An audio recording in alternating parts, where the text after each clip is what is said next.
Hi, I'm Paul Roberts, and this is Conscious Counseling 101. And we've been getting a lot more religious lately. That's where my background was ever since I was a child. And even though I try to talk about the light and consciousness and heighten your consciousness and your intelligence, I really still believe wisdom comes from the fear of the Lord and the Jesus teachings and the things that you can gain insight on when you look at the world and you apply them.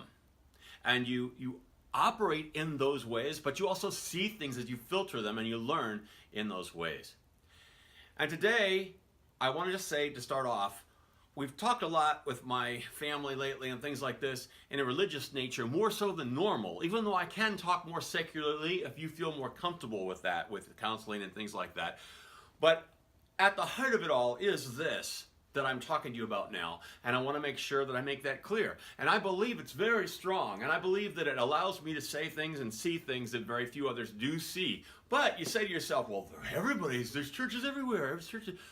Today I'd like to talk about those churches, but not so much in the sense that I normally have in the past, formalized church. Today I'd like to talk about a subject that has come up recently that I spoke with my wife about recently. We have a friend, and we have mutual understanding on this subject, but I've heard this all through my life. It's going to be about the pastor's daughter. Okay, we've heard about this all through our life. And the pastor's daughter is like the litmus test for how difficult a person can be brandished by the spotlight on them. And what does that do to them? The litmus test of how hard it can be to be finding your way and overcoming obstacles that are placed on you. I want to talk about this. Why is there a stereotype with the pastor's daughter? This is my thought on it. And it takes everything I have to offer in conscious counseling, personal experience, religious, everything I can possibly offer to make this simple statement, which may be obvious to some of you, but it may never have been thought about. And that's why I'm doing a video on it. The pastor's daughter. All right, so what do we have? In the beginning, we had the Jewish chosen people reading from scrolls. The elders getting together and sharing that.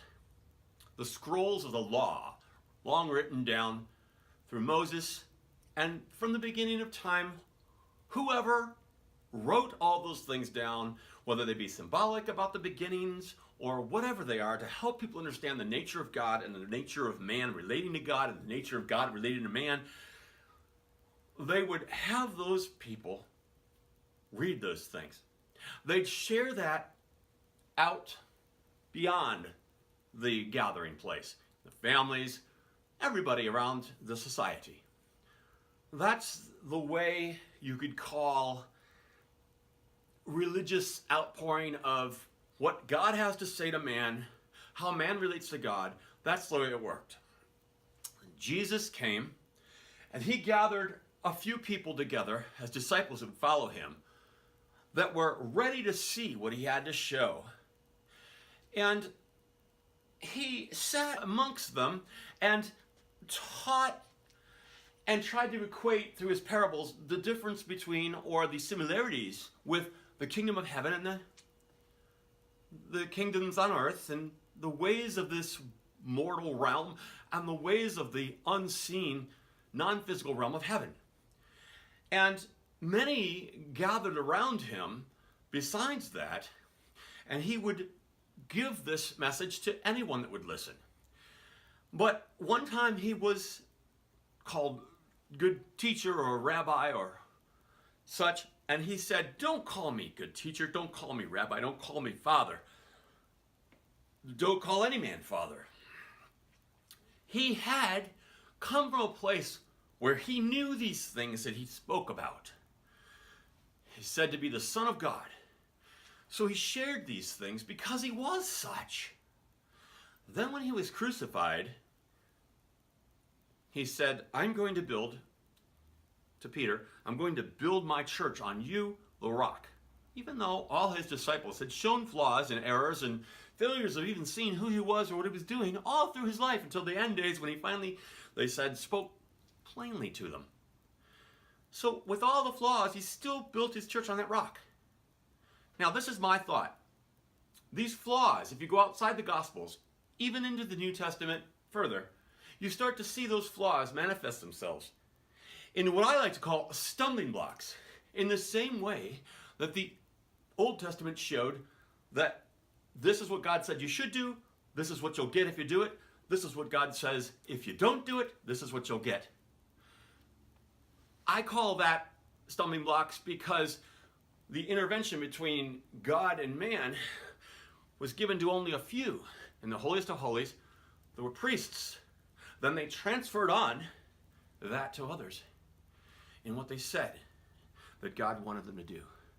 And man saw that guise of hiddenness as an ability to promote themselves, in man's view, instead of just where they had been placed by God's view of being promoted. And there became a stumbling block.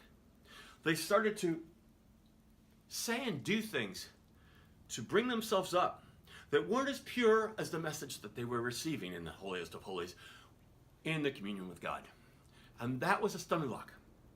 When Jesus left and he built his church, the New Testament, in my opinion, the men that were left, that were already shown to be fallible when Jesus was with them, started to show, well, how should you do things? In my opinion, they were showing things that could be interpreted by those that came beyond as not as great as Jesus would have had if he was there instructing. And this is why we put Jesus' teachings first. At least I do. And because I've done this my whole life, at least since I regave my life to Christ in the early 90s, I've come to see that those around me don't see things the way that I do, even though I propose to serve the same master that they do. And now we're going to get into why, by using the illustration of the pastor's daughter. The formalized church today is made of bricks and mortar, or in the olden days, wood, and it has costs associated with it. Even though we have in our country here now a non-taxation thing, there's still costs associated with it. In my opinion, there was never a time when the emulation of this man that's a father or a rabbi, that Jesus says don't do it this way, even though he did because he was from God, continued to set himself in front of everyone, looking out at the congregation. What happens when you follow that model? This is where we get into the topic of today's video, but I had to do this backstory first so you understand what I was talking about. To almost any individual that would put themselves in that position at that pulpit, they would look out at everyone else and they would see vices and flaws and lacks that were obvious. Sort of like a person that's overweight can look at themselves and they can say, well, I'm overweight, I can lose some weight. What happens over a method or a modus operandi is that they start to become more in tune with those things. They become more in tune with what's obvious so they can keep that congregation together. But here's what happens.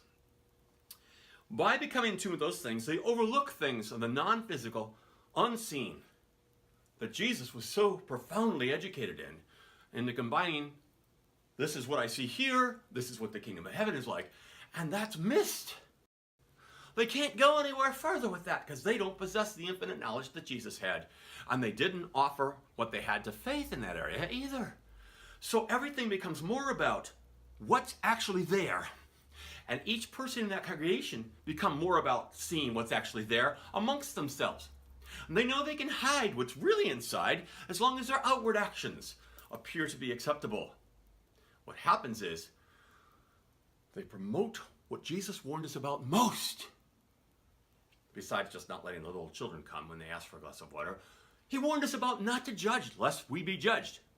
What we do then, when we have that model followed over and over again, time after time, is just like when the priests went into the holiest of holies, received communion with God, and shared what they felt, you have the ability for man now to dilute what the message should be, to fixate on what they're seeing, and to make others fixate on that much more two-dimensional, shallow point of view that doesn't gain from the unknown, unseen, light of consciousness that Jesus showed from his example in his parables of the kingdom of heaven and the living word, the ability to be flexible and to be so much more infinite that we have to fathom what God's talking about.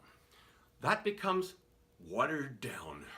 Everything becomes about the judgment that we all have in order to keep that church going, to have the funds come in, and to have everything solidify. Because if you start talking about things that you can't really see, people don't nitpick each other and don't judge one another. Because you can't emulate whether or not it's truly there in the person or not. It becomes one of faith and taking it to Judgment Day and to the Lord and having him be the judge. Because now the people can hide. They can hide because as long as they're polished on the outside, they can hide what's inside. Just like Jesus said, he made an example of the priests. They would pray loudly in the square with long prayer shawls. And he warned that those people were only doing it for your look, for the upholding from man's eye, but really inside they were full of dead man's bones and everything that was so dirty and nothing of substance. And this is where I get to the pastor's daughter. You take that mentality over the centuries of what I've just described, the way you look at that alliance, and you encourage judgment to keep them together, to coalesce, to keep that church going, to bring the offerings in.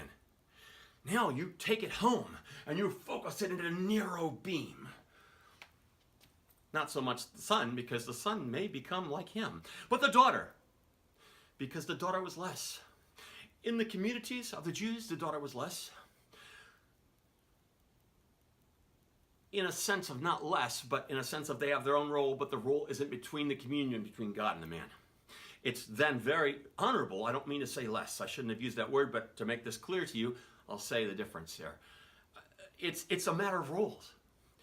So the pastor, or the preacher, or the teacher, or the rabbi, or the head of the church now takes this thing that he's flexed these muscles and he's developed this strength of causing this judgment, and he focuses a narrow beam when he's close in his own home to the daughter or the children. And this person takes what was wrong, even demonstrated in the church, and becomes even more about realization of how hostile that mindset is and how antithetical to what Jesus showed us to be it is. And she naturally develops in a way that anyone would if exposed to what all the bad things that Jesus wouldn't want us exposed to are there in secret in the darkness, away from other prying eyes. And that's how the pastor's daughter becomes what they become. And in a way, if we look at that litmus test to see why that happens, and then examine ourselves, we can see that each one of us has a little bit of that rubbing off on us in the formalized church if we're not consciously aware and putting Jesus' teachings first, but just listening to whatever comes out of the mouth as a reflection of the people that the pastor sees in order to continue to build the building blocks of keeping that church in motion, to keep it alive. What he's really doing is he's deadening it. He's taking the living word out of the word and making it finite. He's taking the fathoming out. He's taking the non-physical realm out. He's taking the places in the heart that Jesus looks out and makes it all about surface actions. If you don't have any vices, if we don't catch you doing anything that we think is wrong, that we've labeled, that we can obviously see, you're okay. What does a body of people like that become? You need only look at examples of the preacher's daughter to find a little bit of an acceleration or a heightened sense of that. Once you've done that, that will serve as a small model in miniature as to what's happening in reality. I hope this video's done something for you, and I hope you've never seen one like it, and I doubt you have. This is because I use conscious understanding of Jesus' teachings and the light of the divine living word to show me what's happening in daily life, and as my artist and my analytical abilities allow, share it with you in a way that you can gain something that you might not have, but I'm not adding anything. I'm not pulling anything out of a hat. It's right there. Just look, research, study, gain, see the wisdom, find it, and allow the power through Jesus' teachings of one servant individual such as myself to pass on something to you that you might not have found on your own. I'm Artsy One. I know what art is, I see what art is, and through the ability of my art seeing, I take and transfer what I have in physical means to give to you through ideas, words, whatever I can, so that you see something that I see that you wouldn't have seen otherwise. And that's why I call myself Artsy One. Approximately 2 decades ago, I started working Conscious Counseling 101. And I try to help as a teacher, not as Jesus was a teacher, but as a teacher consciously, to show you how you can see these things. But when I go into the realm of what Jesus talks about in the Word, I try not to teach. I try to just show it for what it is. But by the conscious counseling that I show you how to think, you can take what's being shown and you can use it for benefit that few others that I see are offering. This is a true video showing you what the main focus or the main homestead fire cornerstone that's burning of conscious understanding is coming from. You take the conscious understanding, you then apply it to proven wisdom that's higher than anything else I can find. And I'm not talking about what God's using limited, finite people to point the way. Let that fall away. I'm talking about what Jesus' words will show you personally if you look and have enough understanding of why you need to take your eyes off those that would teach. Take your eyes off what I'm saying even. Leave me limited to Conscious Counseling 101 and see that what I'm talking about is not mine. It's yours. Don't let it be colorized. Find out what it means. Find out on your own without listening to what I'm saying here. And do what it shows. Your life will be benefited. This is Paul Roberts, Conscious Counseling 101, sharing something bigger than Conscious Counseling 101 because it's not mine.